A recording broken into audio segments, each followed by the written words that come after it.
Hello বন্ধুরা, দেখো আজ পটল দিয়ে ভাজা বড়ি দিয়ে পোস্ত করেছি। দেখো খুব সুন্দর খেতে লাগে, তোমরা করবে।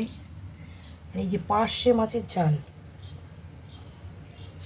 সর্ষে পোস্ত দিয়ে পার্শে মাছ, কাঁচা লঙ্কা চিড়ে পার্শে মাছের ঝাল, বিনা তেলে চিকেন,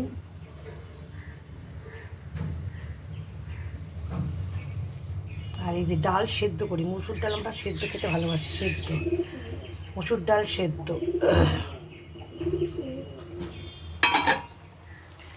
আর শাক ভাজা বসিয়েছি, এই আস্তে আস্তে হবে।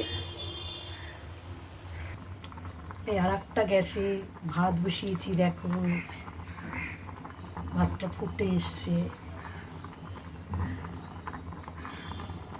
তোমরা আমার চ্যানেলটা লাইক সাবস্ক্রাইব করে আমার পাশে থাকবে, ভালো ভালো কমেন্ট করবে, কোনো স্টিকার দেবে না, কমেন্ট করবে।